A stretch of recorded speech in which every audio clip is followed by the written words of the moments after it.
Yo, what's up? This your boy Derek Branch here, Saint Discussions on Strike 7 Sports. And today I just want to talk about tomorrow's opening game for the New Orleans Saints, the first preseason game for this 2023 season against the Kansas City Chiefs. Last time they played each other, it was in 2020, the COVID year. This is the image that I have in the video right here with last year when it was Trey Hendrickson, David Onyemata, Malcolm, Marcus Davenport. No longer with the team, but that was the last time they played the Chiefs. Saints almost won that game, despite the circumstances. They had a banged up Drew Brees, but he gave it his all, and the Saints almost won. That game was really close. Could have been a lot closer, given the Saints' effort. But anyways, tomorrow's game is preseason. It doesn't count. But I just want to talk about, four things to, watch out for tomorrow. Four things to pay close attention to in tomorrow's game. First, I'm going to start off with the quarterback play. And when I say quarterback play, I'm talking about all the quarterbacks right now. I'm discounting Taysom Hill, more particularly talking about Derek Carr, Jameis Winston, and Jake Hayner. I want to see what Derek Carr is made of in his offense, see how far he has progressed. Working under Pete Carmichael, what is the chemistry looking like between him and Michael Thomas? I've been hearing a lot about hear a lot about them not being on the same page. Hearing a lot about Michael Thomas being frustrated and all that, and rightfully so. The dude hasn't played full season of football in a long time. A long time. Knocking off Russ. But I just want to see how that's gonna play out. How does he connect with Chris Olave, the other receivers as well? You know, I want to see what Jameis Winston is looking like. We'll see how far he has progressed in his offense now that he is healthy. He's 100% now. You know what I'm saying? How much better he has gotten now that he's healthy. What for a couple of series, what does he look like? What is his chemistry looking like with the wide receivers, with the tight end, with Jawan Johnson? You know what I'm saying? What is he looking like?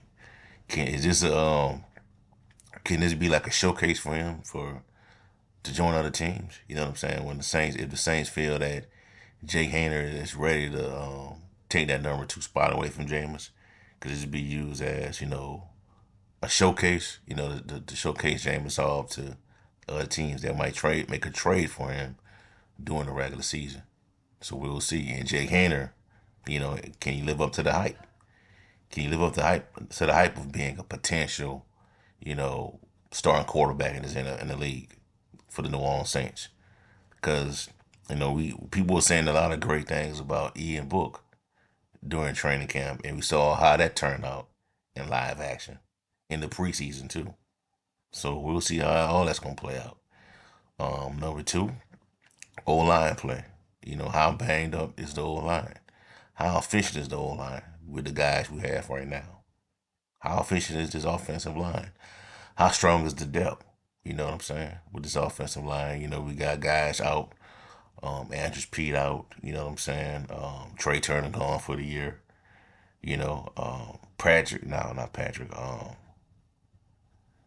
The first round pick Trevor Penning. Hearing that he's playing pretty well during training camp sessions. We'll see how it play out, man. They go up against a really stout Chiefs defensive front. You know what I'm saying? We still got Ryan Ramczyk, got Cesar Ruiz, Trevor Penning. If these guys could stay healthy, I think it could become a formidable offensive line. But we'll see. He'd be going up against Chris Jones tomorrow in the dome. Number three, man, pass rush, defensive front. How strong is the defensive front in this on this team right now? Can we get somebody to bring some pressure on the opposite end of Cam Jordan? You know what I'm saying? Isaiah Foskey, I'm hearing of that. It ain't looking good for him right now. He has been struggling. Hearing about how much better Mark and Roach has gotten. Hearing about Carl Granderson and his growth in his defense. From based on the according to the unofficial depth chart, it's going to be Carl Granderson that's going to be lining up opposite of Cam Jordan. Let's see. Let's see how it's going to play out. Peyton Turner, where is he at in this team? Where is his status at on this team right now? You know what I'm saying? And last, I'm gonna go with the you know,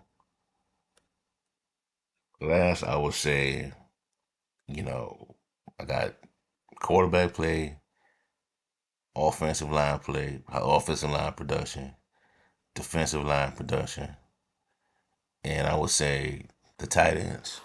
You know, who's gonna emerge?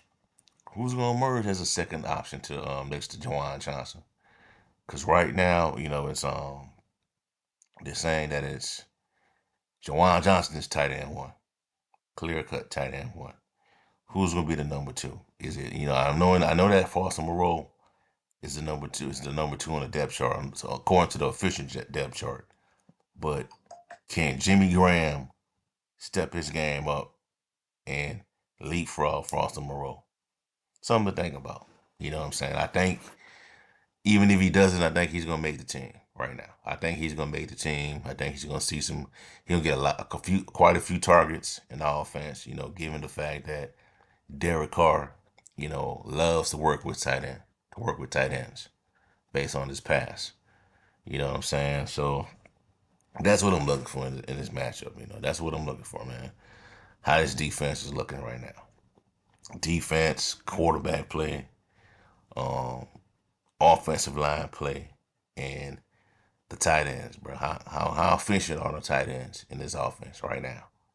How much, like I said, like with everybody else, how much along has Jawan Johnson gotten with this offense? You know what I'm saying? So looking forward to seeing how this play out. The running backs, man, I think they're gonna be fine.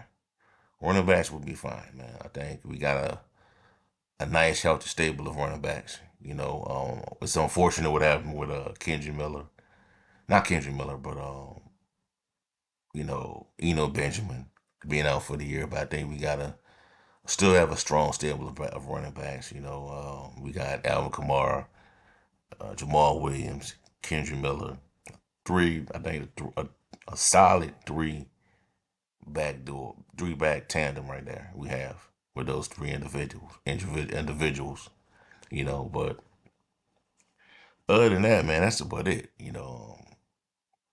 Alante Taylor, and I mean, you can also make an argument for the defensive back position as well, opposite of Marshawn Lattimore, because Lattimore is just playing like in training camp. Based on what I'm hearing in training camp, Lattimore looking like a top five cornerback right now, shutting folks down.